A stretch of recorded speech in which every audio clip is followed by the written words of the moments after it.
The thoughts, views, and comments expressed on this show are not necessarily those of the management, ownership, or production of Glory 93.9 FM. Today can be the turning point in your life by making a simple decision. Fundamental questions of navigation. Where am I? Where am I going? And how do I get there from here? I invite the leaders of our planet to ask themselves these three questions before they make any crucial decisions. But if you don't make decisions, you're going to stay right where you are. We are all map makers. We are in a time of transition. If we're going to change, we have to change the direction that we're going. Our planet needs leaders who know where they want to go. When we change the direction we're going, then we want to make sure we're going in the right direction. Leaders who can see the big picture. Because if we're not, we're going to either go backwards or we're going to stay where we are. Recognizing the psychological and the spiritual shifts and changes that need to be made, often from the inside to the outside. To be able to shape your future, you have to be willing and able to change your paradigm. Complex journeys require navigation. The path to the truth is one such journey. This is your GPS. Hairstyling services provided by J.D. Edwards Salon and Spa, Palmdale Shopping Plaza, Madera Street. Accessories provided by Chevette Williamson Jewelry. Standout jewelry for standout women. Wardrobe provided by Bahari Bahamas. Visit shopbahari.com. Good morning, everyone, and welcome to GPS, Global Paradigm Shift, on Glory 93.9 FM. I am your host, Michelle Malcolm, and it's always a pleasure to be in your company. Thank you so much for joining me today. So, disclaimer. I rushed out the house this morning and forget my face. I rushed out of the house this morning and forgot to bring my makeup. And I didn't realize that I hadn't brought it until I was close to my hairdresser shop. And I say, mother sick. Because if I had turned back home to go get that, I would have been late for the show. So I apologize for subjecting y'all to my bare face this morning. But it is what it is. So hopefully, the topic that we're going to be discussing this morning is so riveting and engaging that you even ain't gonna notice that I leave my face home. Because this is a serious topic, y'all. And I've been trying to, dance all around this and not touch it and all this kind of thing. But some developments have happened in recent days that make it impossible for me to no longer go there. Because, well, first of all, I'm calling this show the Master Plan of Mass Vaccination, or the Mass Vaccination Master Plan. And like I said, I've been trying to, not go there because, I've been accused of being an anti-vaxxer. But I can no longer not go there because of recent developments. Because in countries around the world right now, in the United States and Canada and elsewhere, they are now allowing children to decide that they are going to take the vaccine without their parents' consent. I want to read a couple of things here. And this will be like a two-part show at least, because I want to look at this from different angles. The angle today will be from the scientific angle.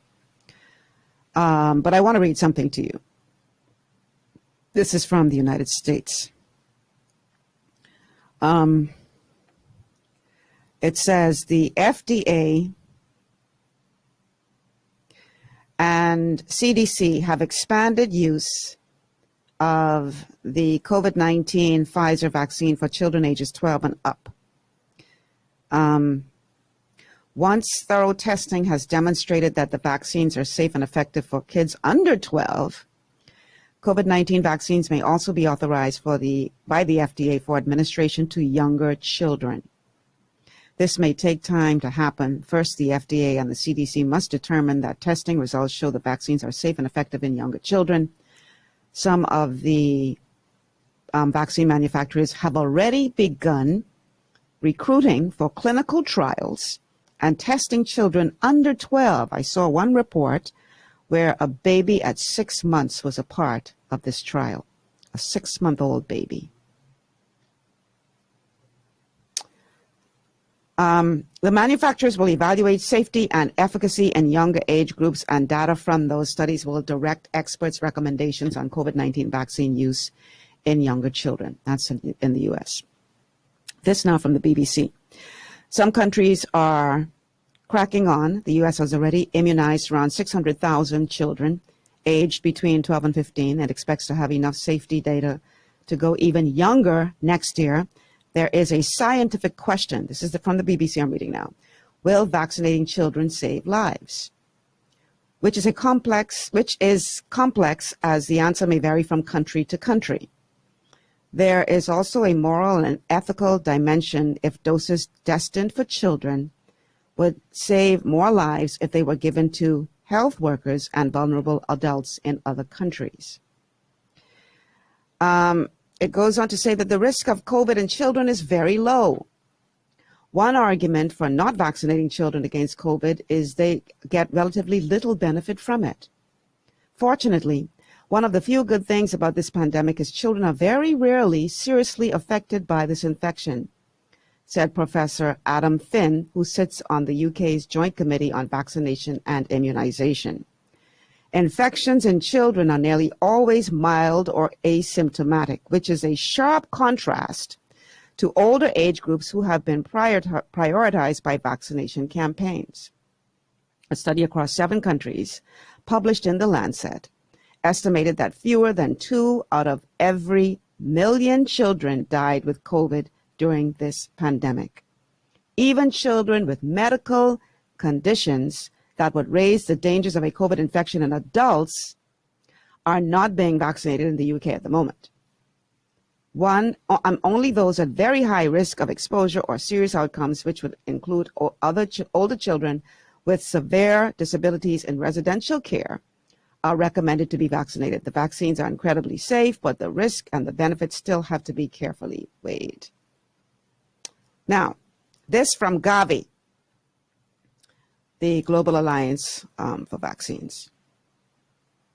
And this is their PR on why they think you need to be vaccinating your children. It says, the value of COVID-19 vaccines in children, roadmap for a safer world. And I'm going to read this directly from their site. So this is what they have to say, why they're saying now you need to be vaccinating babies at 6 months.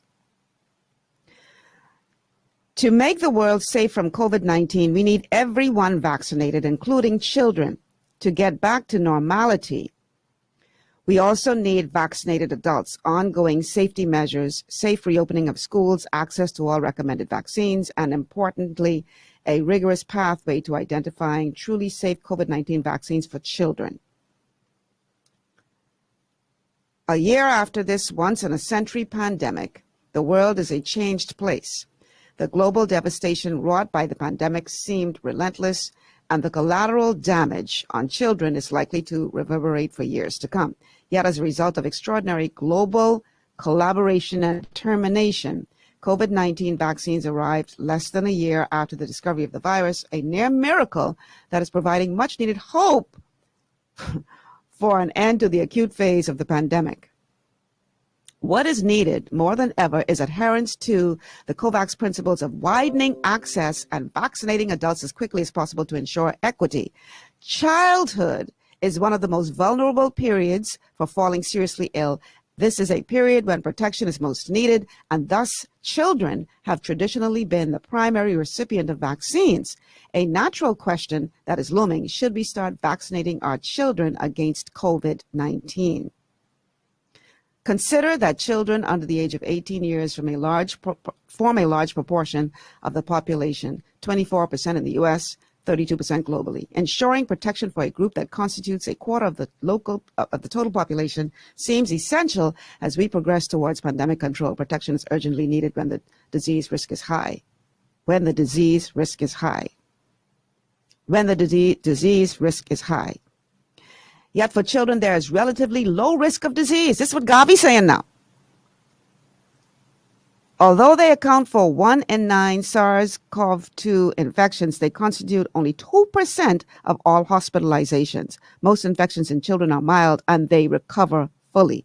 Serious illness is rare, but well described. This includes the inflammatory and potentially deadly condition, multi-system inflammatory syndrome in children. Approximately 1 in 3,500 children cases result in death compared to a figure of 1 in 64 adults. While children are known to spread the virus to others, recent evidence from Iceland and South Korea suggests that children may be less efficient transmitters of SARS-CoV-2 than previously thought. To place this in perspective, it is important to remember that the risk of children spreading the virus is not zero, and a surge of cases in the community will be reflected in children as well. Although keeping schools open for in-person classes is critical for children's education and development, having a large cohort of unvaccinated and susceptible children, despite their lower risk of infection and transmission, can become significant if cases in the community begin to rise. Finally, evoking the ethical principle of distributive justice that the benefits and burdens should be distributed among society's members in a just manner, makes the case that children should be included in COVID-19 vaccine trials so that they may benefit from immunization.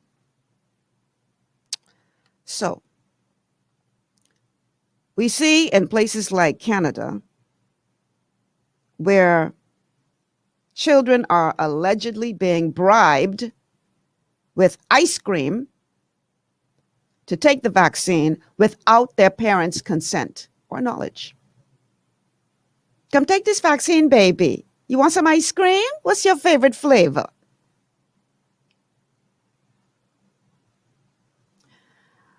What does this have to do with science? Because they say that these children, I just read it to you, very low risk of becoming ill from it, very, very low risk of passing it on. But we see that they are vaccinating babies at 6 months old with this COVID-19 vaccine. Okay. So, you've heard me from time to time talk about a gentleman by the name of Geert Vanden Bossche. And he is sort of going to be my guest on the show today, because I will tell you this. I was trying very, very hard to get him live as a guest on my show. I know he got tired of me because like every week I was reaching out. And he just didn't respond with a yes. And then he made a statement that he was no longer doing any more media interviews, that he had been bombarded with so many requests for interviews. And on top of that, there was efforts underway to undermine his credibility, because he was sending a very serious warning as it relates to this push towards global mass vaccination. So before I get into, I decided to he just recently, even though he said he was done making any more statements, after it came out that they now vaccinating children and pushing to get children in this mess, he decided, I have to say something else. So he came out of self-imposed isolation to make a statement. And so the show today is going to be centered around that statement that he made.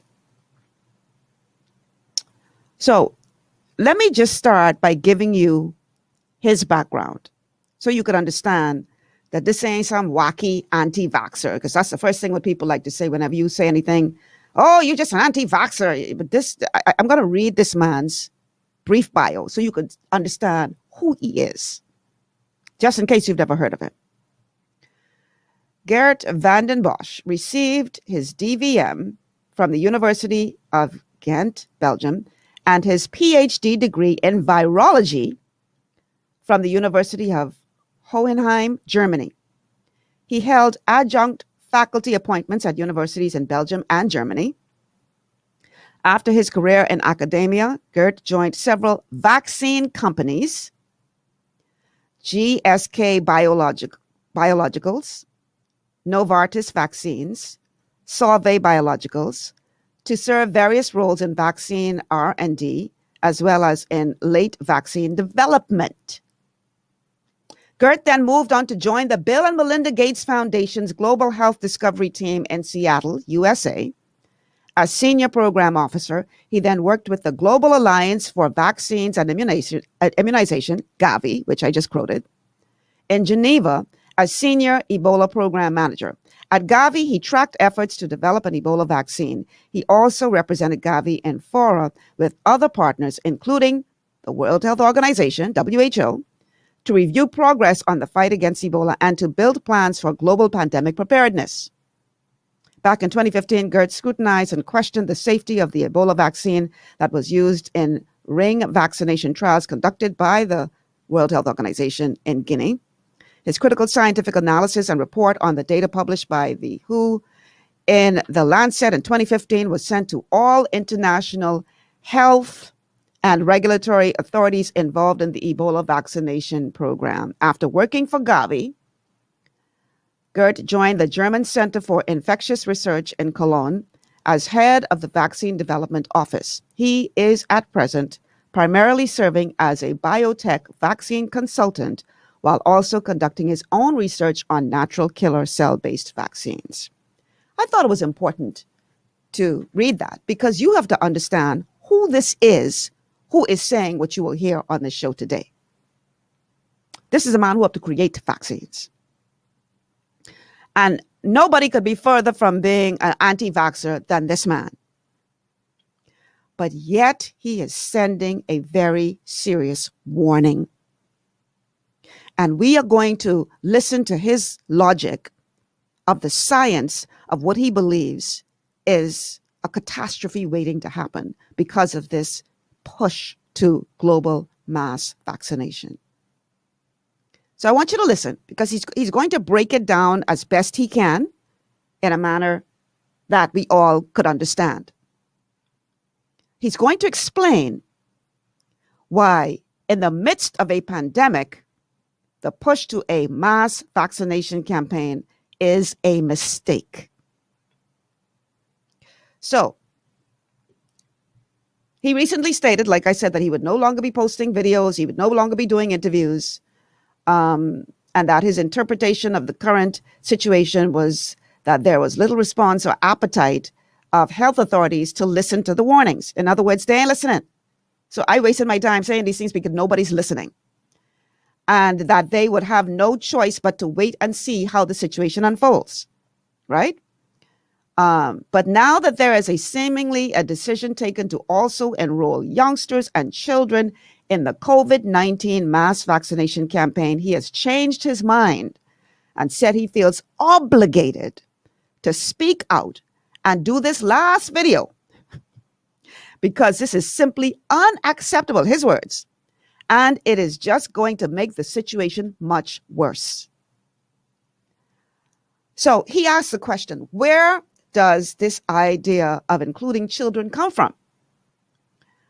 The decision comes in the face of good news regarding the results of mass vaccination campaign, but simultaneously seeing more young people requiring assistance. So we see a relatively large increase in the number of young people getting COVID-19 disease, and therefore they think that the best solution is to solve this problem is to simply vaccinate them as well. But as Geert says, and as he'll explain, that decision will be catastrophic in the end.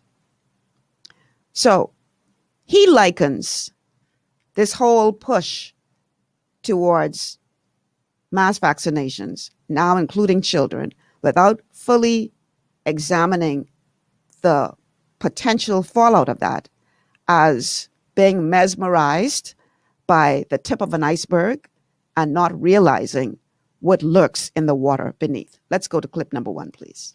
Why would a guy like me, in light of all this good news, oppose mass vaccination? Because I'm not even pointing to all the secondary effects or the long-term effects that these vaccines may cause. This is something a number of other experts are deeply involved in and working on. I'm simply pointing to the epidemiological consequences of this mass vaccination. And again, I keep repeating that for me, this is, in terms of vaccine science, a blunder that is completely unprecedented.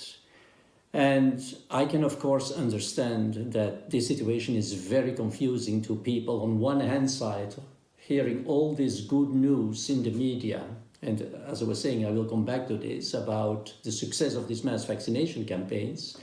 And on the other hand, hearing people like me and others say that this is in fact going to be, if it doesn't stop, this is going to cause a catastrophe. And that is also the reason why I will undertake a very last and ultimate attempt to explain in as simple words as I can what is currently going on and why so many people don't see what's coming. And I like to compare this with an iceberg, where we see today, in the short term, we see the tip of the iceberg, which is very bright, which is sun-drenched, right? But the dark bulk of the iceberg is underwater. And you can only see this when you basically take a dive into the water. So we're going to take that dive today. You ain't going to need no snorkeling gear for this. You're going to need deep diving equipment for this show today. We're going deep. And it will all be based on his words, not mine. And I've already read his qualifications to you, so you understand who this man is who's telling you these things. So you need to get the deep diving equipment out, because we are going to dive deep into the water to look at this massive iceberg that is under this water, that for whatever reason, the stakeholders, the policymakers are ignoring. Only looking at this tip of this iceberg and ignoring what lurks underneath the water. So we're going there today. Now, let's look at the good news that he talked about. Because of these mass vaccinations, we are seeing a decrease in many countries that are well advanced with mass vaccination campaigns, seeing a decline in morbidity and mortality rates. Yay, good news. We see that there is less illness in people who got vaccinated, and also see that even if they are infected with variants of the virus, they are still capable of resisting severe disease. So that's the good news. They say the vaccines are effective because even though they don't stop you from contracting COVID or passing it on, they at least stop you from getting very ill. So if they don't get the disease, they shed much less virus, even when infected with variants, than someone who is not vaccinated. So that's the good news. And this is what is giving health officials hope that we will soon reach herd immunity. So this sounds all good, right? Let's go for it, right? Not so fast. Let's go to clip number 2. Despite all this good news, and these are facts and data, why then am I saying that this pandemic is not at all moving into the right direction? And in order to be able to understand this, one has to take a look at the effect of mass vaccination on the transmission dynamics of this pandemic, the transmission of the variants, and also the evolution of the variants. Because when I'm saying that it's not evolving or going into the right direction, it is, of course, due to the variants. So let's maybe have a look at, and I've made a cartoon to make this more clear, hopefully. And if we look at, for example, the situation that is currently most representative, or the most representative situation which is happening occurring in many countries right now, we see that we are starting these mass vaccinations on what I call a background of relatively high morbidity. So this is to say that countries often start mass vaccination when, of course, there is already a substantial number of cases of disease and infection rates are high.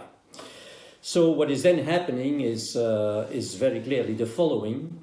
You see that people who are vulnerable, so typically the elderly, will get the disease. And they can, of course, also infect other vulnerable people. But when the infection pressure increases, when many people get the illness, and especially people who get the disease shed a lot of virus, the infectious pressure will increase. And then it's even possible that even people at a younger age that are less vulnerable and who were previously protected due to their natural immunity get a disease. And I have explained this multiple times, that this is due to the fact that when the infectious pressure increases, the likelihood that somebody who got previously protected was asymptomatically infected will now be exposed to the virus at a time where his long-lived antibodies are still present, then this person becomes much more susceptible, because the short-lived antibodies that are directed against the spike protein will suppress the natural antibodies. And so the increase in infectious pressure is clearly responsible for shifting to some extent the disease to a younger population group. And that is what we have been seeing all along in several different countries. Okay, so just to break that down, what he in essence is saying is that you're vaccinating now, first the most vulnerable in the population, the older people, more people at risk, etc., right? And so now that they are vaccinated, it doesn't stop them from contracting the virus. Remember that. It doesn't stop them from transmitting the virus. So they will now be healthy carriers, to borrow terminology from another condition. They will now be healthy carriers who will now be shedding viral, shedding virus. Okay, so they are now going to start passing the virus on to persons potentially who have not been vaccinated. And because you're creating this reservoir of healthy carriers, you are now going to make it so that it's easier for the virus to mutate, because you're going to have more people spreading the virus, even though they are not getting sick, which is a perfect breeding ground for more variants of the virus, more infectious variants of the virus to come into existence. And so as a result, you're going to start seeing more and more younger people and those who are not vaccinated becoming more susceptible to these more infectious variants of the virus. And so I know what some of you are saying already. Oh, that's an easy fix. Just make sure everybody gets vaccinated. That's the whole point. See, yeah, that's what you would think, right? But this thing goes deeper than that. So we're going to take a quick commercial break. On the other side of the break, we're going to come back and we're going to hear more from Gert, Dr. Gert van den Bosch, about why it's not as simple as just vaccinating everybody. Because that's what seems to be the answer on the surface. If you're saying to me, okay, the people who are vaccinated are still shedding virus and making those who are not vaccinated or young people sicker, so just vaccinate everybody. Don't go anywhere. We're going to address that in a moment. Stay with us. We'll be back after these words from our sponsors. Glory 93.9 FM. We're chasing after God's glory. Ocean blue is the best in seafood, hey, hey. Fresh out the water and affordable too, yeah. We got fish, conch, lobster, shrimp, everything you want. Ocean blue got it. Ocean blue, friendly and clean, best service you ever seen. Ocean blue is the best in seafood, yeah. Fresh out the water and affordable too, yeah. Ocean blue seafood, we are here for you. Ocean blue seafood, no one else will do. Ocean Blue Seafood, located on Burnett Road. Contact us at 393-2160. For all your building needs, it's Carib Construction and Project Management on Gladstone Road. We build it all: schools, homes, hotels, and more, including structures requiring a Phase 3 electrical contractor. We also provide project management services. The first step towards your dream building begins at Carib Construction and Project Management. Call us at 376-1556 or 341-4466. Executive Printers is your one-stop shop for all your branding and customization needs. Letterheads, envelopes, business cards, invoices, share and gift certificates, rubber stamps, vouchers, funeral programs, brochures, flyers, banners, and promotional items like mugs, water bottles, mouse pads, and key rings, all with personable service and great quality. No project is too small or too large. For great turnaround and competitive pricing, make an executive decision. Call us at 393-5011.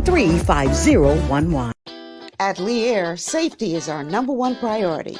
Flying since 1996, we offer scheduled flights into Fresh Creek and Mangrove Key Andros and Great Harbor Key, Berry Island, twice daily, 7 days a week. Affordable charter services are also available to anywhere in the Bahamas and the Caribbean. Lee Air Charter Services. Call 225-3267, 702-7127, or 322-1317 for reservations. Your body's immune system is under constant pressure from things like stress, lack of exercise, and toxins in the environment. It's crucial to be proactive and support your immune system with the nutrients it needs to function effectively. But it's often hard to get these nutrients from food alone. Introducing fast-acting Zinc Plus Immune Support by Longevity. Unlike zinc-only supplements, Zinc Plus Immune Support builds on the proven power of zinc and adds complementary nutrients to give your immune system extra support. Vitamin D helps balance the effects of zinc, while our proprietary blend of natural fruit and root extracts provides the extra help your immune system needs to work against daily stressors. And we've included Longevity's exclusive plant-derived minerals to give your body the minerals it needs, but can't get from food alone. And because Zinc Plus Immune Support is delivered in a great-tasting, sugar-free, berry-flavored lozenge, it encourages quicker absorption of all these nutrients into your body. Zinc Plus Immune Support. Zinc plus the extra support your body needs to promote a healthy immune system. To learn more, contact your Longevity associate. This portion of GPS is brought to you by Alive. Alive. Believe in best. And by Tropical Gyros. Not just good food, it's an experience. And we are back. Welcome back to GPS, Global Paradigm Shift on Glory 93.9 FM. I'm your host, Michelle Malcolm.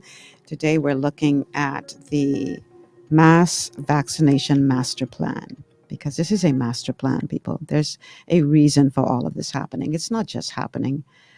This is a master plan that you need to understand. But today we're looking at the science aspect of it, strictly science, from a scientist, a well-respected virologist, not Michelle Malcolm's opinion, but a well-respected virologist by the name of Dr. Gert van den Bosch. Okay? So prior to the break, I explained that a part of the concern is that you're vaccinating these people. They are still contracting and shedding virus, even though they're not becoming ill. So in essence, you're creating this pool of healthy carriers who are still going to continue to spread the virus and potentially infect healthy people who may not have been vaccinated for whatever reason, right? So as a result, you're going to see, which we're already seeing now, more and more younger people becoming infected with COVID, because what that healthy pool does, that pool of healthy carriers does, is it creates this perfect breeding ground for the virus to mutate and become even more infectious variants of the virus, which will sicken more healthy people. So I know some people are saying, okay, then that's an easy fix. Just make sure everybody gets vaccinated. Well, not so simple. So according to Dr. Bosch, what happens when you vaccinate, when you have mass vaccination during a pandemic? He explains that you will prevent in a substantial way the number of cases of disease because you protect vulnerable people when you start your vaccination campaign in the most vulnerable group, so older people, etc. So you're protecting them. So you will automatically have a beneficial impact on younger age groups because you will indirectly protect them from getting the disease. But what does this mean in terms of virus transmission and circulation? Let's go to clip number 3 for his explanation of that. What we know is that people who are vaccinated, they cannot completely eliminate the virus when they are infected, when they become infected. Why is this? Well, there is a number of reasons, but bear in mind that variants were already circulating before we started the mass vaccination campaigns. And so when people who are vaccinated come in contact with variants, they cannot eliminate this virus completely because their vaccinal antibodies do not match very, very well with the spike protein of the variants, because the spike protein in the variants is a different version, as you all know, from the one that is used in the vaccines. So that means that these vaccinees can still spread the virus, right? That is one thing. On the other hand, these people are also subject to very often suboptimal immune pressure. What I mean by this is that when they are in the process of mounting antibodies after the first shot, between the first and the second shot, etc., their antibodies are still not optimal.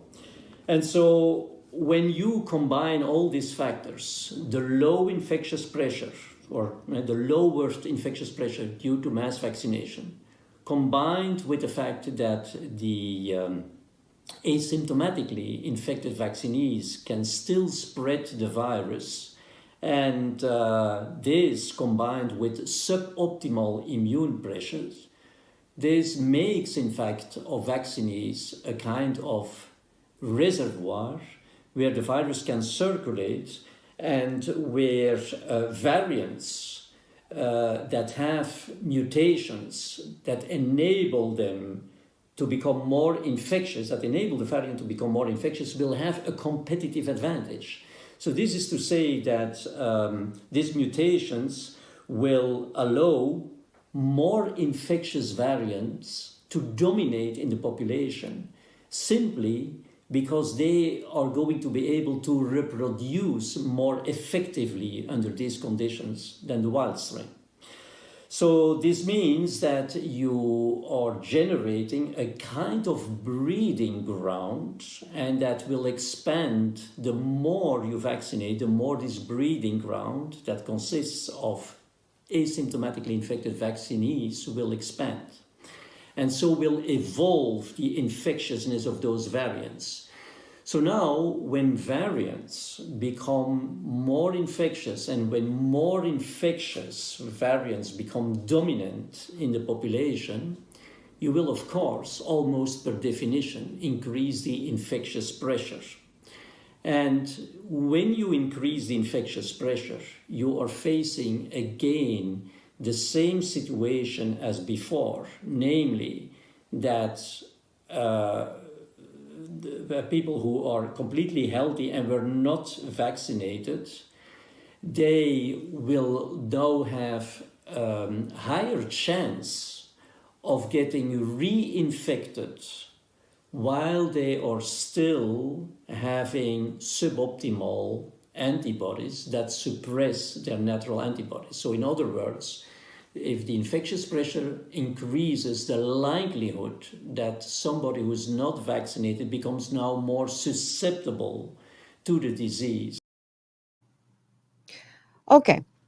Now, one thing that he pointed out, and you'll hear him describe more, is that for persons who are vaccinated, the vaccine suppresses their natural innate immunity, their natural innate immune system.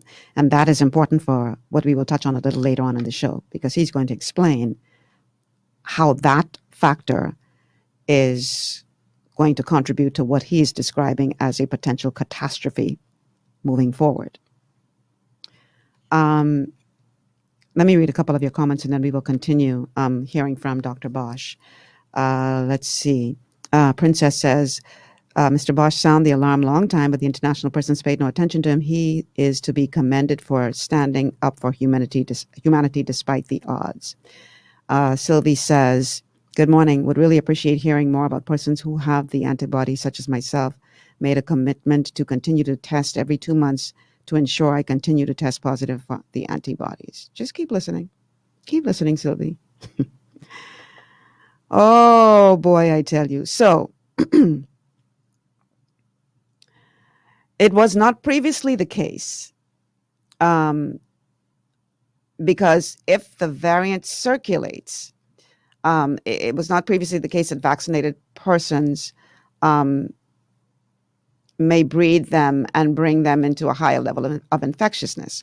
But normally, as long as infectious pressure is relatively low, and this is what he's explaining, people who are not vaccinated and healthy are perfectly capable of coping with all of the variants because their innate antibodies do not discriminate between those variants. So in other words, for a person who is relying on their natural immune system, your natural immune system is able to cope with any form of the variant that comes around if what he is describing as infectious pressure is low.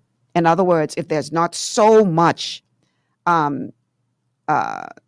people spreading the virus because they are asymptomatic, because they have received a vaccine that causes this variant to become so infectious, if it's not a highly infectious rate, then your immune system can handle it. That's what he's in essence saying.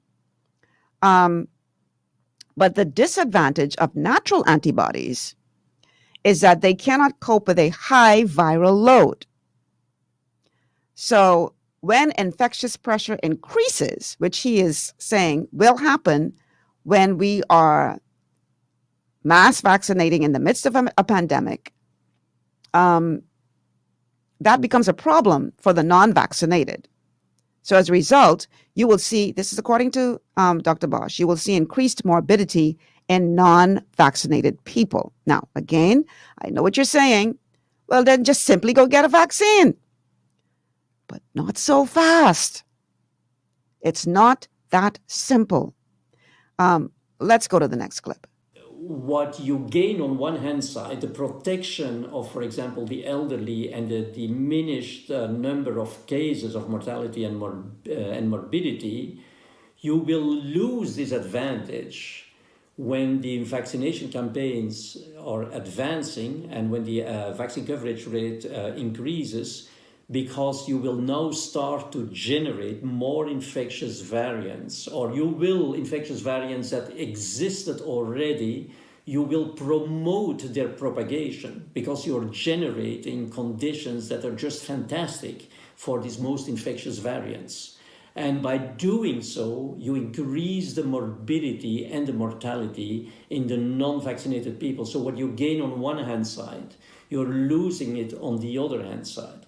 And it's very clear that the more youngsters and the more children you will enroll in those campaigns, the more the increased susceptibility of the non-vaccinated group will outweigh, in fact, the benefit of vaccinating the elderly and the vulnerable people. So that is very, very important to bear in mind. Okay, so here is where the problem comes in. And this is why I'm saying, don't just say, okay, well, that just means go vaccinate everybody. Here's a part of where the problem comes in. The big mistake, and you know what? I don't know if I want to use the word mistake, because mistake gives the impression that this was an accident, like we really didn't mean to do it or didn't know we were doing it. It was a mistake, right? I don't know if I want to call this a mistake, because I would like to believe that the stakeholders, the persons supposed to be leading the charge, know better. So it's not a mistake if you know better but refuse to do better. Then it becomes intentional. And I dare say that this is not a mistake. This is intentional. But that's just my opinion, mine and a couple others. But for the sake of this discussion today, the problem here, the big mistake that is being made, is that while we are encouraging people to become vaccinated, and we've heard our own Prime Minister, competent authority, suggest this. You get vaccinated and you could go, all over the place. You don't have to wear a mask. You all could, just socialize like it's like the pandemic is over because you're protected. He even said that if you own a business and all of your employees are vaccinated and you vaccinated, even if somebody comes in there who is displaying symptoms, you don't have to close down. You don't have to sanitize, none of that, because you've taken this vaccine. What they seem to be forgetting or ignoring is that these people can still contract and pass on the virus. So why is it? I want you to think about this question. Why is it then that if you know that after I am vaccinated, I can still contract and pass on COVID to others, even though I don't get very sick? How is it that they are not constantly monitoring vaccinated people to determine what their viral shedding level is at? Do you understand what I'm saying here? How is it that they are not constantly monitoring people? If you're really interested in shutting this thing down, stopping it, stamping it out, and you know that people who are being vaccinated can still shed the virus, can still pass it on, how is it that we are not monitoring persons who are vaccinated to determine what their viral shedding load is. Wouldn't that make sense? Let me read a couple of your comments, and then we're going to take a break, and then I'm going to let Dr. Bosch answer that question, or at least address that question. Princess says, this is purely intentional, resulting in many deaths. That's Princess's opinion. Let's see. This one is from Chamilat. I hope I pronounced that right. Greetings, Bahamas. My concern is what is truly in these vaccines. In the long run, the future does not look too good. This seems like an experiment to me. Sylvie says, what makes sense is not always popular. Well, Sylvie, I don't think that this is a situation of popularity. I just think that they have a plan. And that's why I call this show the Mass Vaccination Masterplan. Because this is a part of a plan. And you're going to understand that by the time we're done with this series. Claudette says, I hope that the medical advisors are listening and learning some common sense. I ain't saying nothing what they don't already know. I want you to think they got to learn nothing. They know what I'm telling you. They know this. Claudette says, I hope the medical advisors listening and learning some kind of common sense and see where this whole nonsense is going. May God help us. Shake my head. Yeah, Claudette, I don't want you to believe for 1 second that they don't know what I'm saying. Because if they don't know this, then they need to go hang up their white coat. They know this. So the question is, if they know this, why is it not happening? We're going to let Dr. Bosch touch that on the other side of the break. Listen, y'all, I want y'all to like and share this show. If we were talking about illegal immigration or politics or whatever, you know, y'all would be sharing this like mad. Share this show here. Because the information that is going to come out in this show today is vital for the preservation of life for us all. Vaccinated and non-vaccinated. Please like and share this show. We have to get this information out. We'll be back after these words from our sponsors.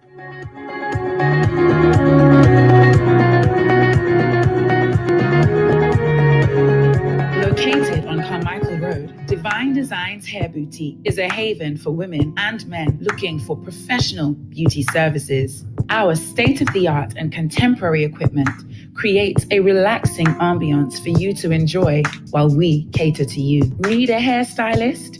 We cater to all types and textures of hair for care and styling. We even have a barber on duty. Need a nail tech? Our technicians provide a range of nail services, including the latest trends. Unwind in one of our massage chairs while you get your pedicure. With our reasonable rates, friendly staff, and over 20 years of experience, you will be in great hands. Call us at 823-1669 or 698-1025 to schedule your appointment. Wanna be pampered? Wanna be slayed? Let Divine Designs make your day. Looking for an extraordinary junior high school with caring, qualified staff and affordable tuition? Then come visit us at Elite School of Excellence, an affiliate of First Step Academy. ABECA-focused and Ministry of Education approved, we foster discipline, integrity, and wisdom while molding our students for success. Call us at 341-8846 or stop by First Step Academy Schools on Fire Trail and Soldy Roads for more information. At the Shirley Street Plaza, you'll find Le Petit Gourmet, a small cafe that's big on flavor. Handcrafted delights made with love will not only please your palate, but feed your soul. Call us at 394-1251. 8 to 12 minutes is all it takes for a burglar to rob your home or business. Security Systems International provides professional and affordable solutions for both. Call 396-5000 for your customized quote. Gwen's Alterations provides professional services for all your tailoring needs, including face masks to keep you safe and in style. A stitch in time saves 9. So call us today at 393-6227. Escape from the city life to Bacon Air Beach Resort in Piratesville, Mayaguana. Relax in one of 16 air-conditioned rooms just steps away from the ocean. Enjoy scrumptious dishes in our waterfront dining room. Sip on a tropical cocktail, or if you must, stay connected with wireless internet. Nestled on one of the most beautiful beaches in the Bahamas, Bacon Air Beach Resort offers a unique vacation experience. For reservations, call 339-3726 or 463-0182. Your body's immune system is under constant pressure from things like stress, lack of exercise, and toxins in the environment. It's crucial to be proactive and support your immune system with the nutrients it needs to function effectively. But it's often hard to get these nutrients from food alone. Introducing fast-acting Zinc Plus Immune Support by Longevity. Unlike zinc-only supplements, Zinc Plus Immune Support builds on the proven power of zinc and adds complementary nutrients to give your immune system extra support. Vitamin D helps balance the effects of zinc, while our proprietary blend of natural fruit and root extracts provides the extra help your immune system needs to work against daily stressors. And we've included Longevity's exclusive plant-derived minerals to give your body the minerals it needs, but can't get from food alone. And because Zinc Plus Immune Support is delivered in a great-tasting, sugar-free, berry-flavored lozenge, it encourages quicker absorption of all these nutrients into your body. Zinc Plus Immune Support. Zinc plus the extra support your body needs to promote a healthy immune system. To learn more, contact your Longevity associate. This portion of GPS is brought to you by Bahamas Orthodontic Center, celebrating 30 years of designing and creating beautiful smiles. And welcome back to GPS, Global Paradigm Shift on Glory 93.9 FM. I'm your host, Michelle Malcolm. Today we are talking on this Wellness Wednesday about the mass vaccination master plan. And I'm going to do this in at least 2 parts, maybe 3, but 2 for sure. And in this first, in this series of shows on this subject, we're looking at the scientific aspect of what could possibly be the fallout from mass vaccination as described by world-renowned and respected virologist, Dr. Gerard van den Bosch. So all of the clips that I'm playing in the show today are from a video that he recently released after becoming alarmed of the fact these people are now starting to vaccinate babies, children, in some countries without parents' consent. I think I saw a video where in some states in the United States, a child 12 can decide that they want the vaccine without a parent knowing, without parental consent. Other countries bribing children with ice cream, allegedly.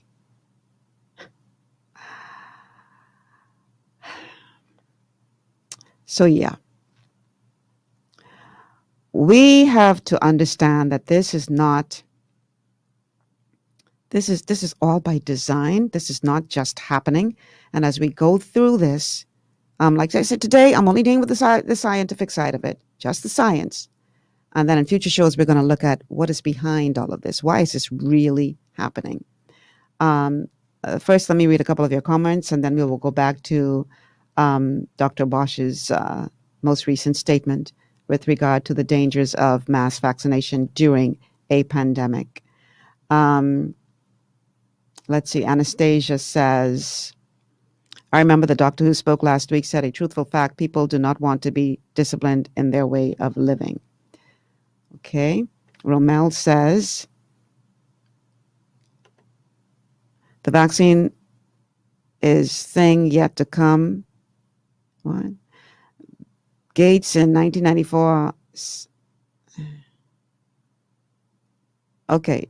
Romel, you got to retype this because there's too many mistakes in here. I can't understand what you're trying to say.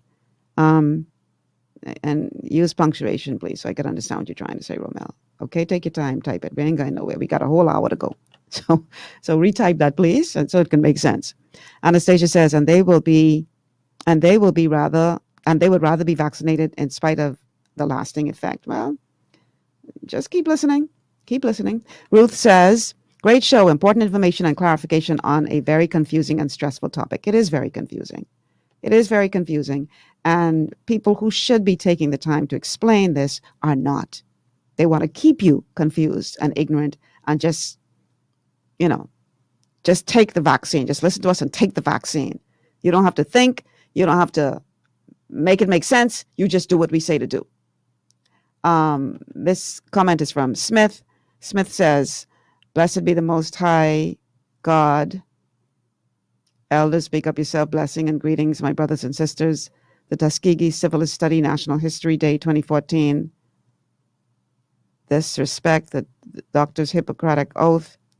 This is a clear purge." Okay.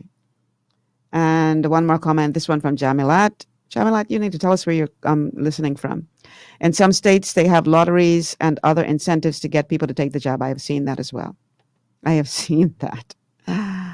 Where you can win cash if you take the job. All right, let's get back to Dr. Bosch and his breakdown of what he believes will lead to a catastrophe if we continue heading in the direction that we're heading with mass vaccinations in the midst of a pandemic.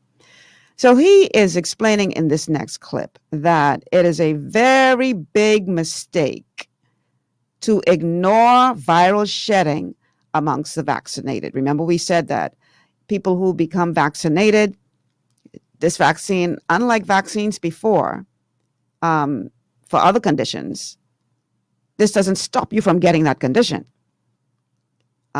You're still going to get it. You just won't get very sick, but it's still going to be in your system and you still can pass it on to others, right? So in the midst of a pandemic, you're doing this mass vaccination. You're not following up with the people who are vaccinated to see what their level of viral shed is. So you're creating what he is describing as a perfect breeding ground for more infectious variants to emerge. And so now here's his response to why it is a mistake to ignore viral shedding amongst the vaccinated. Let's go to the next clip, please. Now, interestingly enough, after we have started vaccination, we no longer test healthy people, although all we have been doing is turning these healthy people into vaccinees, into healthy vaccinees. So why all of a sudden we do not longer test vaccinees, healthy vaccinees? We tested them before they were vaccinated, because this gave us a good impression of the rate of positivity, of positive tests in the population. Once we vaccinate them, countries have stopped and health officials have stopped to recommend testing vaccinees. And that is why we are completely missing this infectious pressure that is now building up due to the more infectious variants circulating. This is to say, we do not test people who are vaccinated and healthy. We only test them if there is a breakthrough case, if they get a disease or if they land into the hospital or even if they die. And so that is basically the reason why the dots between A and B cannot be connected. What we will see is that we will have a decrease on the left-hand side, the curve that is declining of the morbidity, and then there will be a black box, and we will see again the pandemic developing when on the right-hand side, on the red curve, the infectious pressure mounts to an extent that is such that there will be enhanced morbidity now in the non-vaccinated people. And that is where we will again see cases, and that is where again people will be tested. But between A and B, we are not seeing anything because we are not measuring anything, and that is of course a problem. And when we will see all of a sudden the morbidity increasing in the non-vaccinated people, then of course all of a sudden health authorities will say, well, see, that's the problem. these people should take the vaccine, because then we can prevent this. But remember, this in its own right proves already that we don't have, and we will never achieve when we continue like this, herd immunity.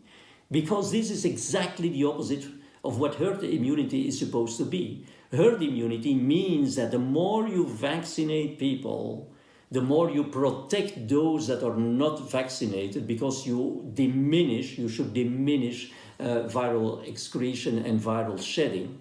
And to some extent that is true. But on the other hand, again, by diminishing this infectious pressure and having a lot of vaccinees that have suboptimal conditions and in the presence of low infectious pressure, highly infectious variants get a competitive advantage, and hence you will increase the infectious pressure to an extent that the non-vaccinated get the disease.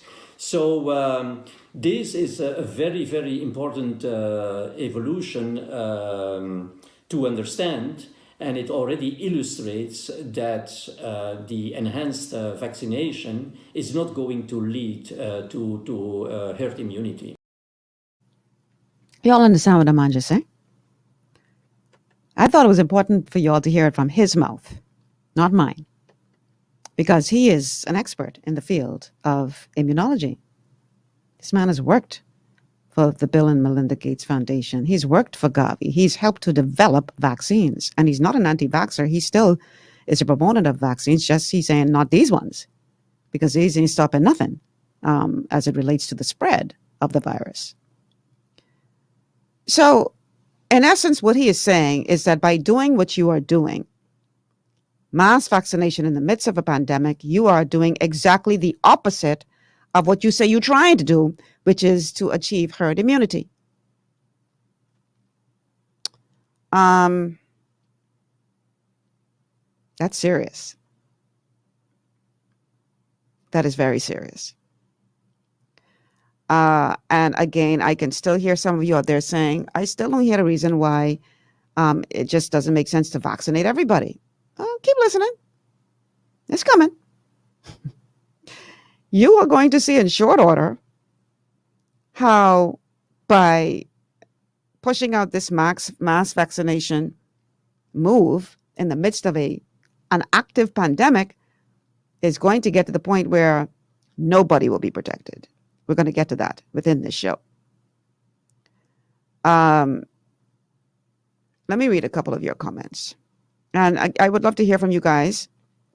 The number to call is 828-3543, 828-3543, and the text line is 828-2543, 828-2543. Now, if you do call, we're sticking to the topic today, so don't call me talking about nothing else, because I'm not going to entertain you. And I don't want you to run on for 20 years, because we have a lot of ground to cover. But I still want to hear from you.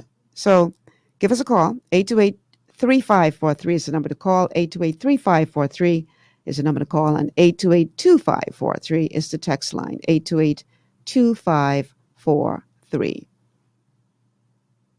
Okay.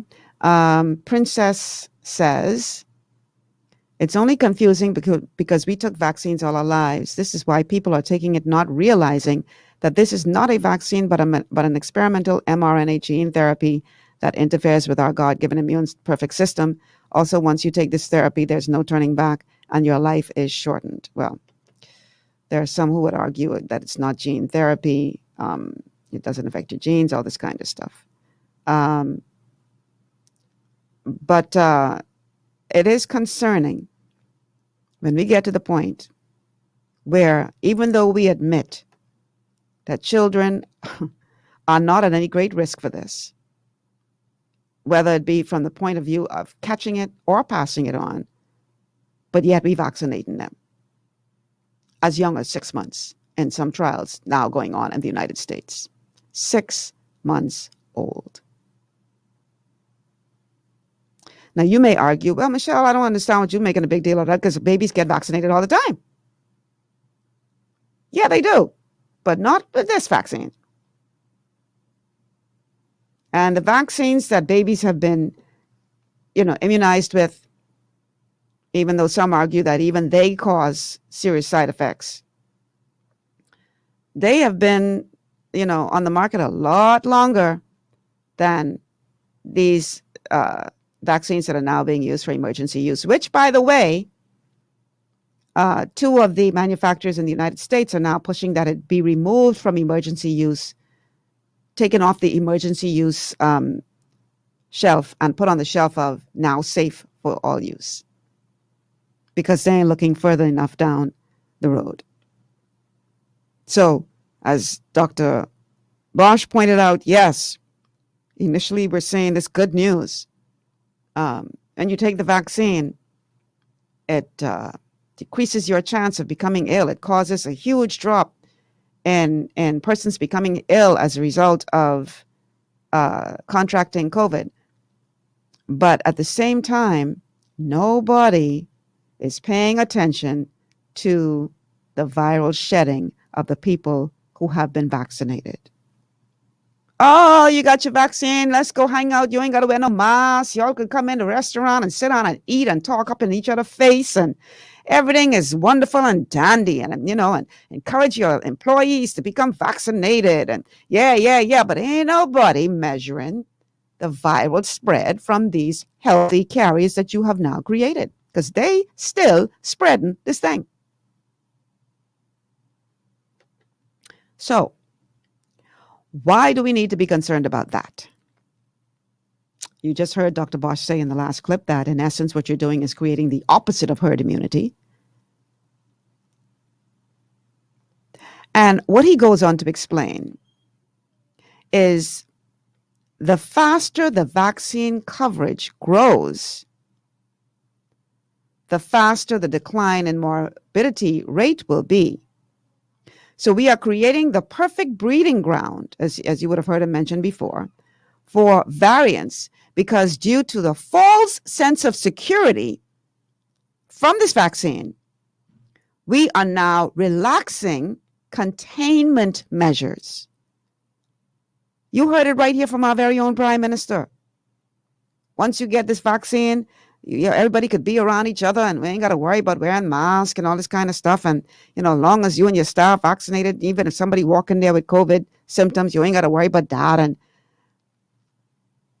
so we are relaxing containment measures at a time when we are increasing the pool of healthy carriers. So what do you think that's going to result in? Let's go to the next clip with Dr. Bosch talking about the foolishness of that decision. It is exactly at this very moment where the decline is maximal that we are relaxing the containment measure, the infection prevention measures. So this, of course, is now going to enhance even the contact between healthy people, vaccinees and non-vaccinees. And as you know, some of these vaccinees are no longer wearing masks even, and are not recommended to wear masks in some states, for example, of the US. So exactly at this very moment where it is become so critical and where the more infectious variants are breeding more and more because we get more and more people vaccinated, exactly at that point in time, you are increasing the contact between the vaccinees and the non-vaccinated people. So that is in fact not good news.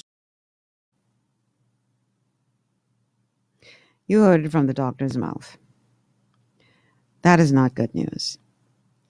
You couldn't choose a worse time to start relaxing constraint measures while at the same time you're creating a pool of super spreaders. Persons who, because they are vaccinated and don't feel any major symptoms that they would have felt possibly if they had contracted it without the vaccine, they're now chilling, relaxing, and spreading while they're at it, if they have in fact contracted it. So at the very time when you are creating this reservoir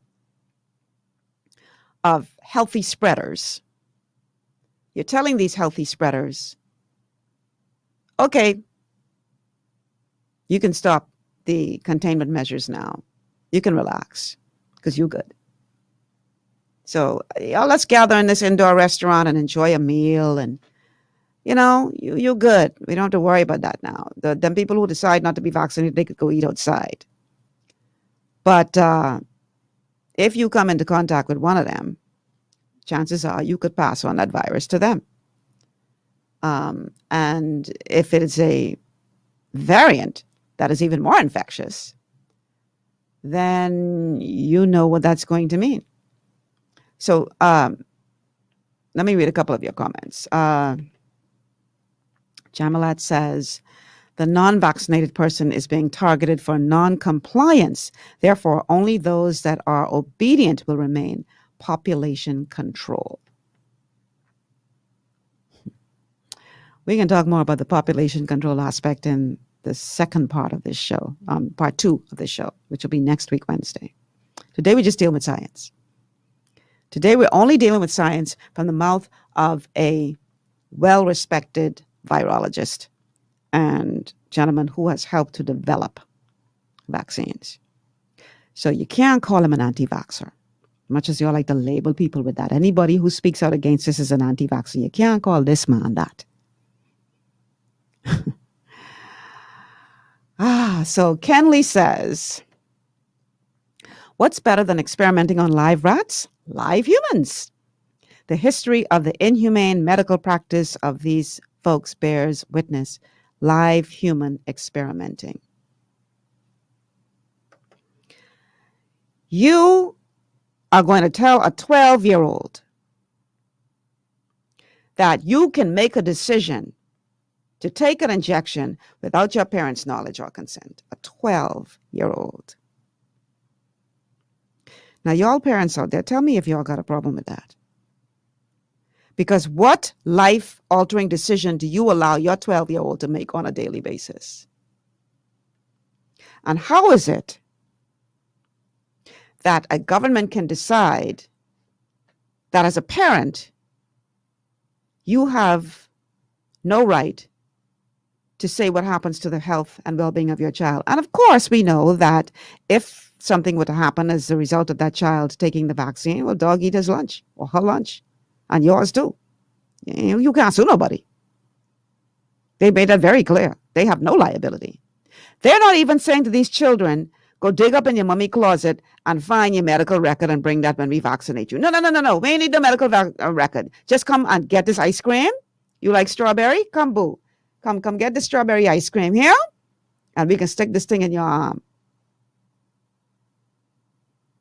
This is sinister.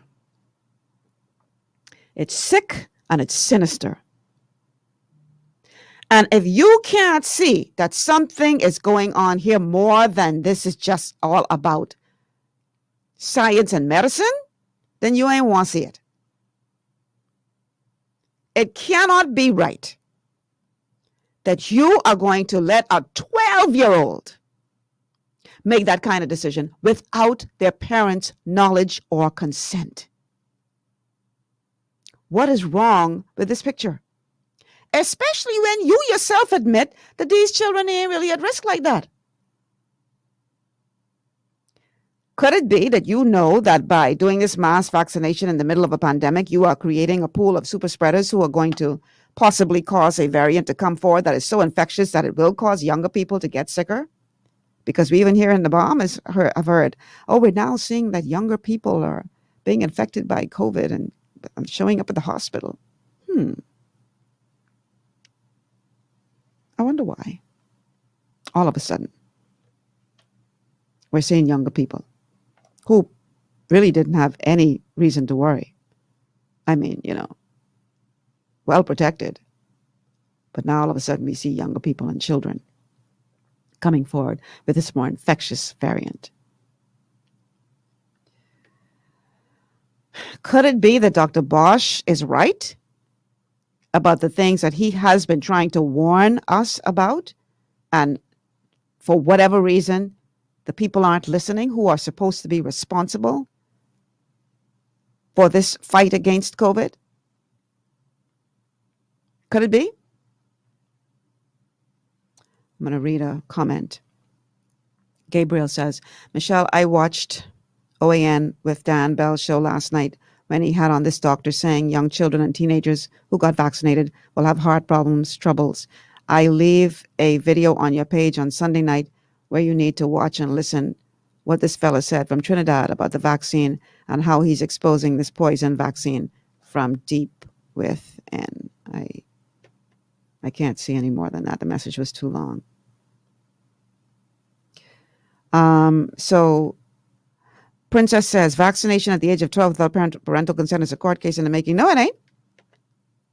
No, it ain't. Because they've already established that you can't sue them. Anything go wrong? Yeah, well, dog eat your lunch so that you can't sue them. So if your child takes this vaccination without your knowledge and something goes terribly wrong, well, so sorry, so sad. And they leave you to clean up the mess that they created. How is that right? I need somebody to make this make sense for me. All of you out there who are so gung-ho on this vaccine, how is that right? That a child could be lured with ice cream, allegedly, to put something into their bodies without their parents' consent or knowledge. Somebody sent me a video of these bunch of policemen blocking people from getting to the kids who were being lured, allegedly, with ice cream to come get this vaccination. Like they wouldn't let the adults get to the children, to warn the children that they shouldn't do this without talking to their parents first.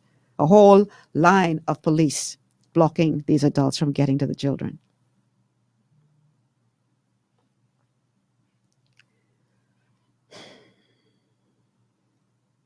It's madness.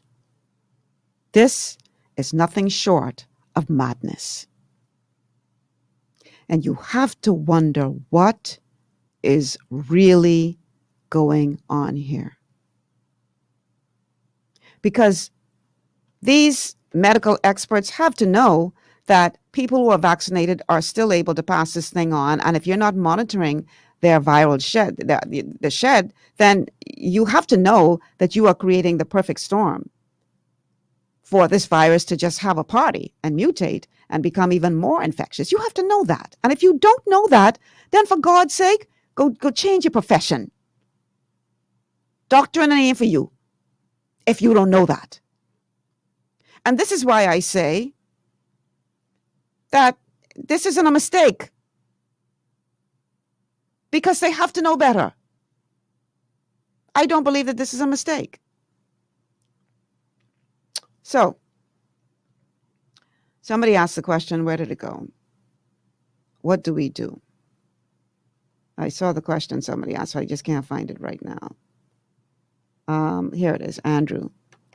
Andrew says, what do we do, Michelle?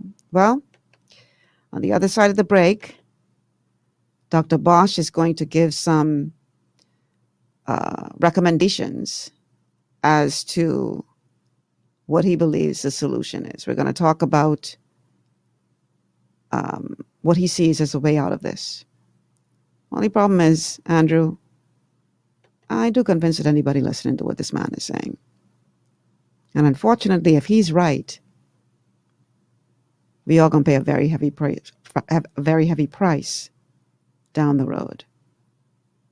We're going to take this break. When we come back, we're going to continue with the statement from Dr. Gert van den Bosch about the mass vaccination during a pandemic and the challenges that that presents from a scientific perspective. We'll be back after these words from our sponsors.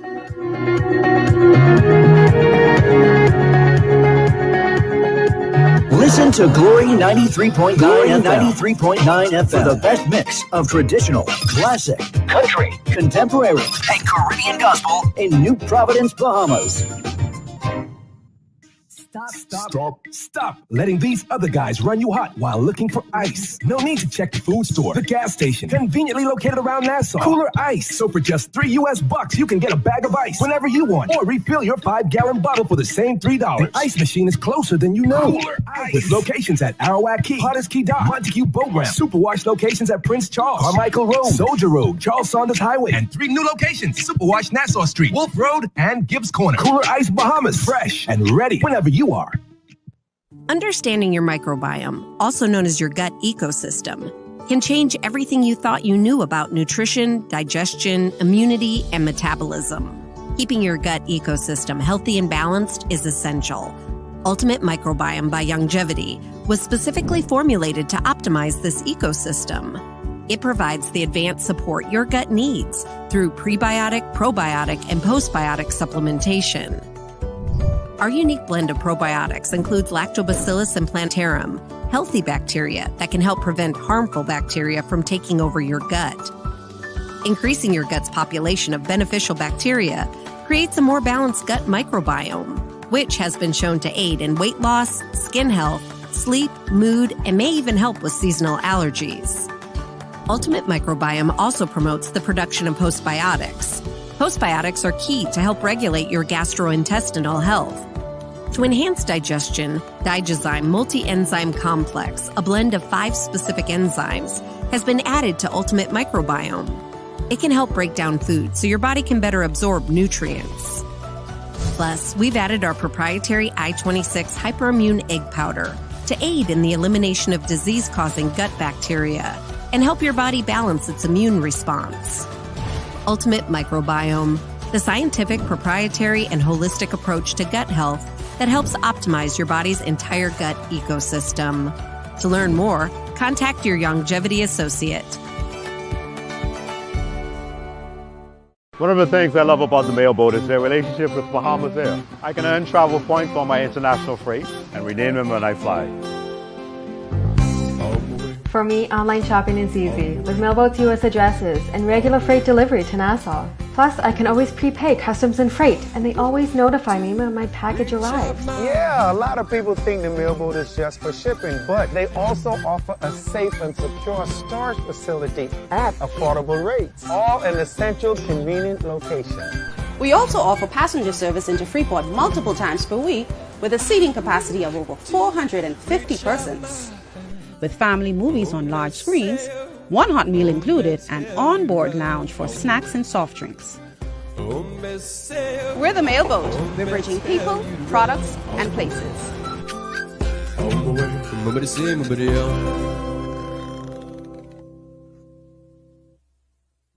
To stay healthy, it's crucial to make sure you get the nutrition you need every day. But it's difficult to get all your recommended vitamins and minerals from food alone. Even in the United States, 94% of people are deficient in at least one nutrient. Beyond Tangy Tangerine 2.0 by Longevity is a simple, convenient, and affordable way to help your body get the essential nutrients it needs. It's an advanced plant-driven multivitamin mineral complex that contains certified organic whole foods, trace minerals, and antioxidants. BTT 2.0 supports your body's natural defense system with a proprietary blend of energy-boosting and body-loving nutrients, plus prebiotics, probiotics, amino acids, and enzymes that support digestion. With an unusually high ORAC score of 8,000, you get even more antioxidants to help combat free radicals that can cause damage to your cells. But to get the most benefit and value from any multivitamin, your body must be able to break down the nutrients so you can fully absorb them. Otherwise, they'll just pass through your system without doing any good. Beyond Tangy Tangerine 2.0 was specially formulated with synergizing cofactors to ensure you get maximum nutrient absorption. Beyond Tangy Tangerine 2.0 is the easiest way to give your body the balance and complete daily vitamin, mineral supplement it needs for optimal support of your overall health. To learn more, contact your Longevity associate. This portion of GPS is brought to you by Tiki Bikini Hut at Junkanoo Beach. Great food, cool tropical drinks, and family fun in the sun. And by BMP Liquidators. High-quality furniture and home goods at very reasonable prices. And welcome back to GPS. I'm your host, Michelle Malcolm. We are talking today about the Mass Vaccination Master Plan. And I am using as my guest today someone I was trying to get live, but boy, he wasn't on my run. But I understand why, because he apparently was being bombarded by requests from journalists from all over the world. So I was just a one in a whole pool, and he was like, no more, no mass, no mass. But he came out of self-isolation to put out this statement when he heard about these people now pushing to include children in this mass vaccination campaign.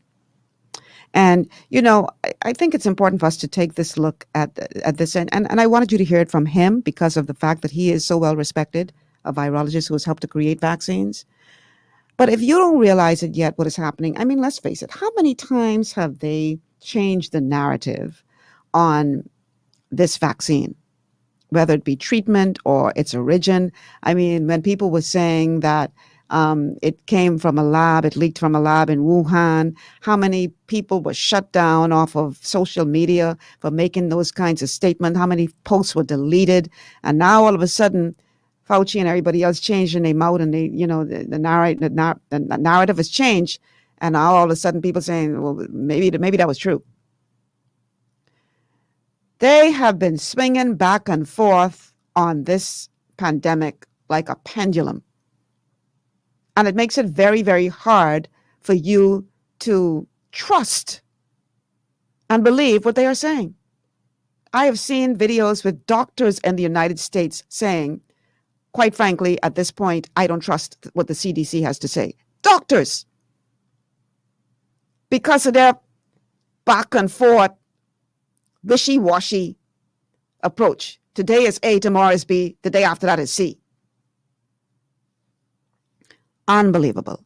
Meanwhile, you have people like Dr. Bosch who are speaking sense, trying to get these people to wake up and smell the coffee, and they refuse. And I'm asking the question, why? Why? What is it about this master plan that makes the message that Dr. Bosch is spreading dangerous to the plan? These are the kinds of questions that we need to be asking.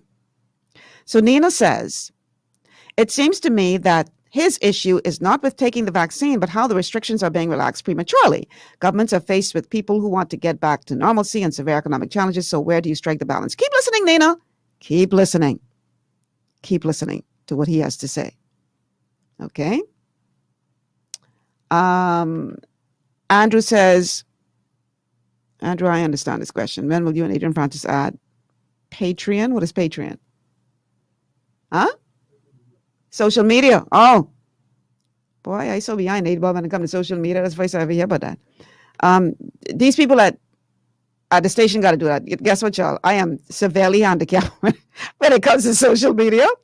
I am truly from my generation when it comes to that. I am not very good at the social media thing. Not like, you know. So somebody here got to do that. I don't even know what Patreon is. Sorry, y'all. Okay. Ruth says, what is the recommendation to do if you already had your second shot and now feeling undecided about the second shot? You mean if you didn't already have your second shot, eh? Okay, let's just keep listening, Ruth. I mean, you know, let's just keep listening to what the doctor says, and then we'll see if he answers your question. The thing is, you know, the vaccine, according to what he said, really minimizes, or not minimizes isn't the right word. It affects your natural innate immune response. It diminishes your natural response. And again, that is very important for what you're going to hear in this last portion of the show. Very important. So listen up. So you may still be saying, well, Michelle, I haven't heard anything to convince me that we should not be vaccinating everybody if the vaccinated are going to be spreading this thing and causing more infectious variants to emerge. Why not then get everybody vaccinated? That's the simple solution, right? Not so fast. Let's go to the next clip. If you vaccinate them, you will again bring down this infectious pressure. okay? But you will not get rid of these suboptimal conditions because these people are vaccinated, they will still be mounting antibodies, they will still going through a number of phases where their immune response is suboptimal. And again, this combination of low infectious pressure and suboptimal immune pressure will still favor and promote infectious variants to evolve. But now they will be evolving to withstand a higher level of immune pressure. Why? Well, because we are continuing vaccination, so more and more people get their second shot, more and more people get a full-fledged immune response ready now, and therefore the immune pressure will increase. But again, what I was saying, we are still having these optimal conditions, so now the virus will be able to overcome this higher level of immune pressure, which will ultimately lead, in fact, to resistance of the vaccines and the resistance of the virus towards the vaccine. And that is what, if we continue this mass vaccination, I'm sure will happen. So the mantra that mass vaccination basically diminishes the replication of the virus, and that the less virus you have, the less likelihood that variants will circulate, that doesn't apply.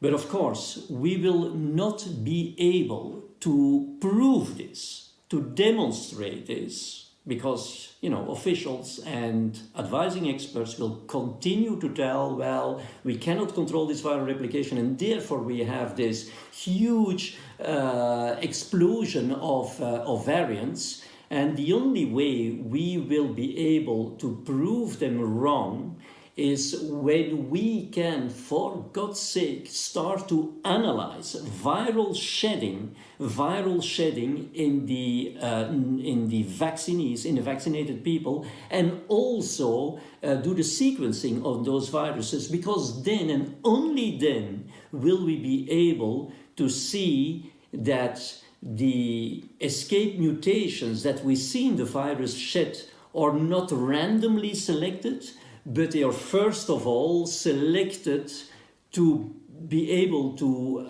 withstand a higher immune pressure and to enable higher infectiousness. This is one thing. And as things evolve, these mutations will now also evolve towards selection of mutations that are now even able to resist vaccinal antibodies. So if we do that, if we verify viral shedding in the vaccinated people and we do the sequencing, we will be able to demonstrate and to prove that these selections are not randomly selected, but they are really selected in a way that the infectiousness of the virus is increased and ultimately resists vaccinal antibodies. Did you get what he just said?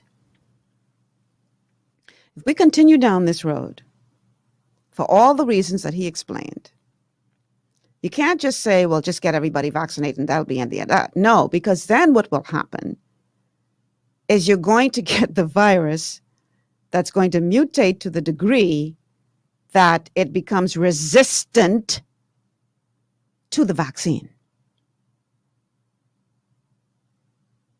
So that means that whether you are one of the ones who was one of the healthier carriers who was helping to spread this thing, or whether you decided not to take the vaccine and take your chances with, your healthy immune system, it now means that even if you decided to take a vaccine, because they are doing this mass vaccination exercise in the midst of a pandemic, they're making it so that this vaccine can mutate to the point where it becomes resistant. The virus can mutate to the point where it becomes resistant to the vaccine. So that affects everybody. That affects everybody. Now, we already know that these vaccines that exist now are based on the spike protein from the Wuhan virus.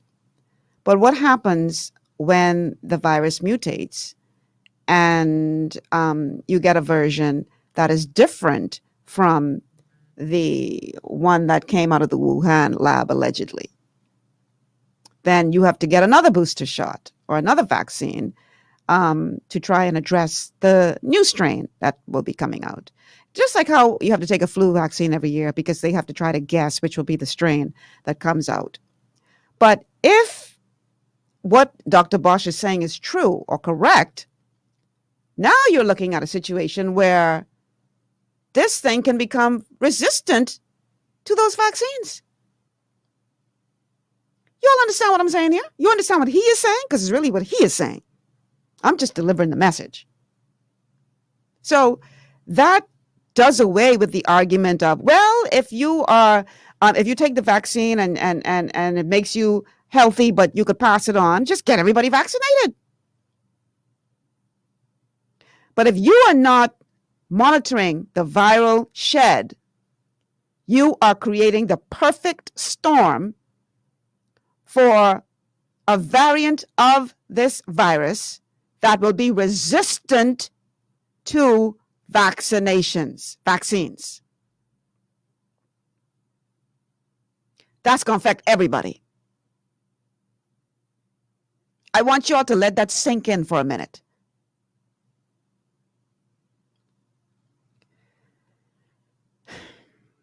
In the show next week, you'll be hearing from another doctor, and he will also be speaking from science, but he'll be speaking from beyond the science as to why is the science being ignored?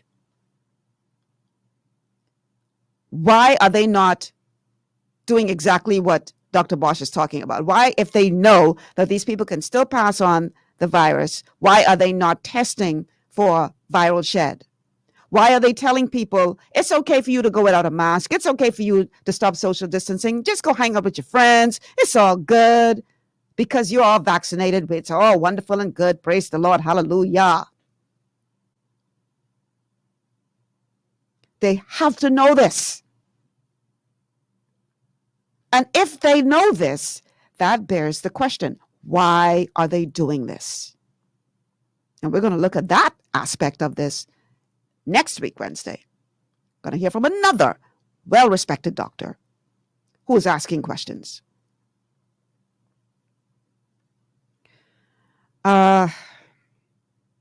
So Claudette says, so this means vaccine for the rest of your life. I said no to the vaccine. Yeah, Claudette, this version of what you're taking now, if this thing continues to mutate, will not be effective for the variants.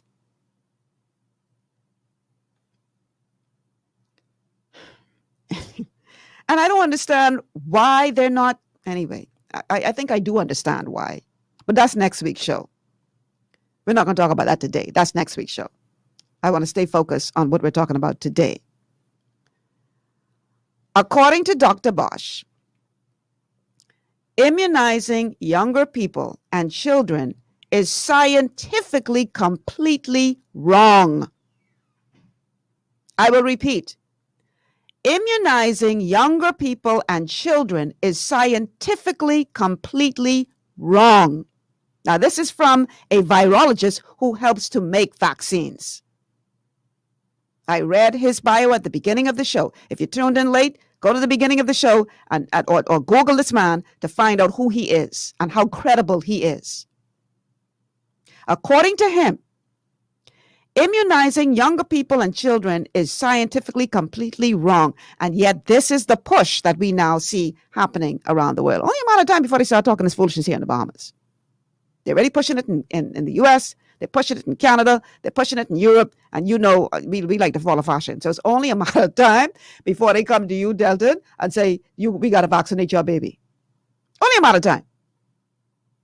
You know it coming, right? But according to this expert, immunizing younger people and children is scientifically completely wrong. Not a little bit wrong. Completely wrong.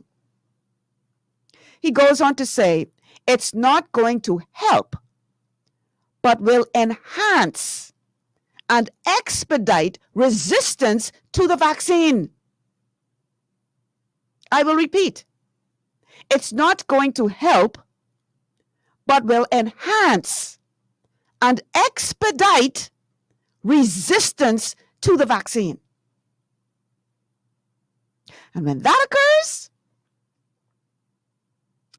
we all in trouble. Let's go to the final clip of the show.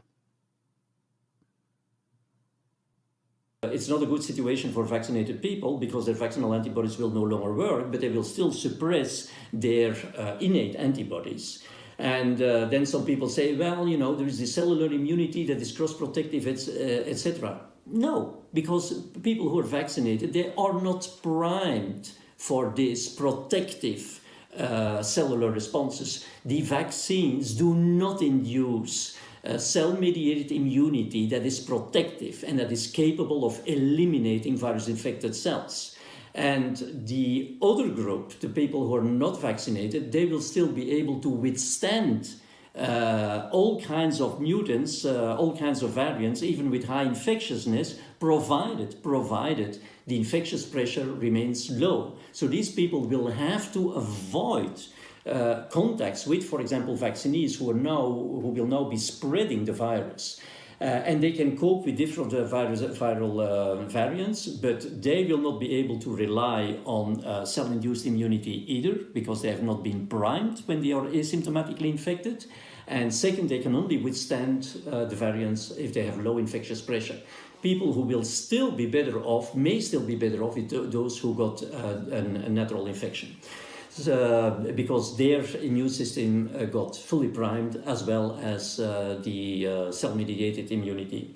So what should we do? I mean, this is all very negative. I agree. And therefore, again, we have to turn the tide. We have to stop this mass vaccination immediately. That is one thing. We have to capitalize now on early treatment and also on chemoprophylaxis to dramatically diminish this huge infectious pressure that is now brought about by the highly infectious variants, and that is going to be the reason and the cause why the waves are going to go up again, are going to reappear, and we will see enhanced cases of disease in the non-vaccinated people. And last but not least, we need to work on a new type of vaccines, not a type of second generation of vaccines, because they won't help. They have the same problem. But a type of vaccines that is first not interfering with the immunity of the COVID-19 vaccinees, and that is capable of inducing sterilizing immunity even though natural antibodies are suppressed. So this is to say, capable of inducing sterilizing immunity in people who have been vaccinated with the current COVID-19 vaccines. And I'm convinced that this is the only way to revert the vulnerable immune status of vaccinees that will occur once we have resistance against the vaccine into protective immune status again. So that, I think, is going to be very important. And with that, I would like to conclude and thank you for your attention. So Dr. Bosch says that's his last video. He said he finished talking, Delta. He tired talking because ain't nobody listening, right? But did you get what he just said? He's actually calling for a better vaccine that will actually protect you from getting it and passing it on, not just diminish, as I heard Dr. Fauci say in a video that I have, clinical disease, but will actually stop you from getting it. But did you hear what he just said? For those who have been vaccinated, with variants, you're going to be in a bit of trouble because your natural immune function has been diminished as a result of the vaccine, because the vaccine is designed to give you a specific immune response to a specific type of virus. So people who get their antibodies naturally, in other words, are exposed to the virus naturally without a vaccine, have a better chance of being able to handle variants when they come along, as long as the viral load is not too high.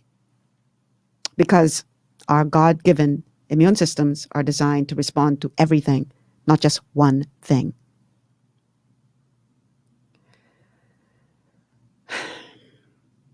People, all I can tell you is do your research. Do your research. Do not just run to do this because you want to travel and they're making it hard for you to travel if you don't do this, or because you want to go sit down in a restaurant and eat with your friends, or whatever reason. Do your research. Because they have already demonstrated time and time again that their narrative keeps changing. So today is one thing, tomorrow is something else.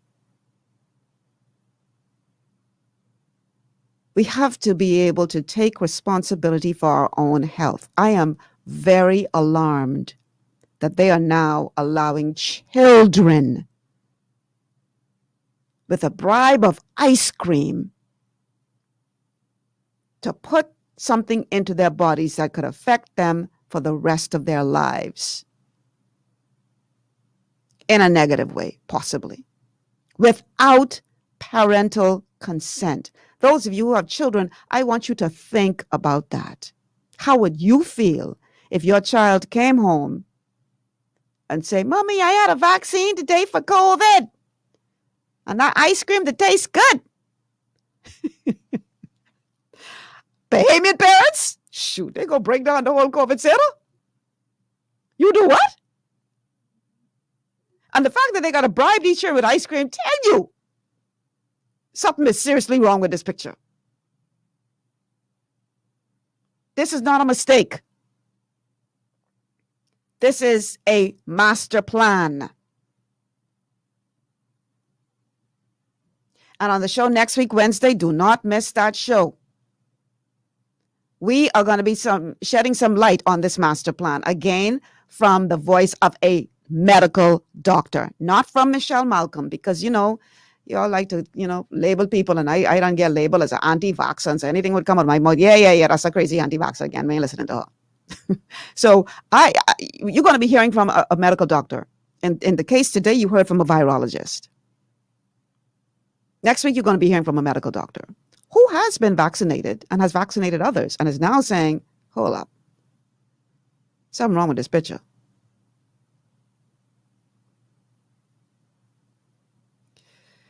Sylvie is asking the question, is this ice cream bribery actually being done in the Bahamas? Not that I'm aware of, Sylvie.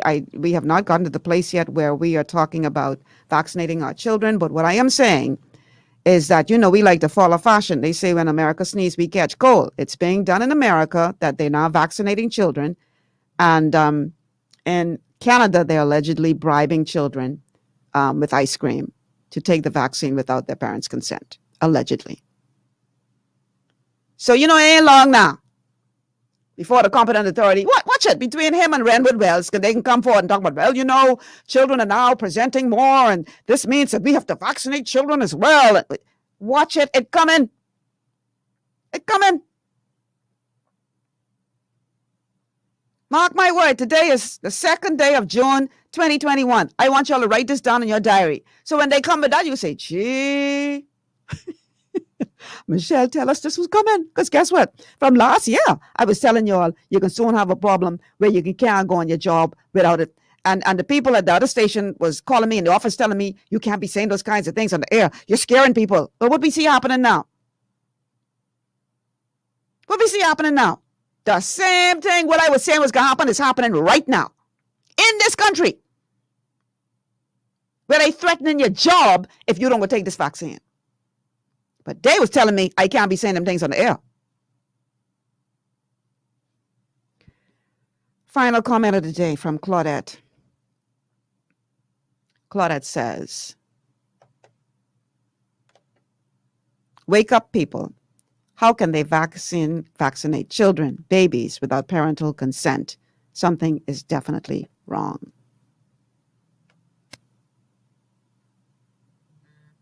Something is wrong. Something is terribly wrong. And next week, we're going to be looking at the master plan from the view of a medical doctor as to why this is happening. So don't you miss next week's show. So tomorrow, we're going to be talking economics. Marlon Johnson is going to be in the house, and he's going to be talking about the budget communication. Don't miss that one. It's going to be a good one. I'm Michelle Malcolm. Thank you so much for joining us on GPS today. Have a good afternoon, and I'll see you tomorrow.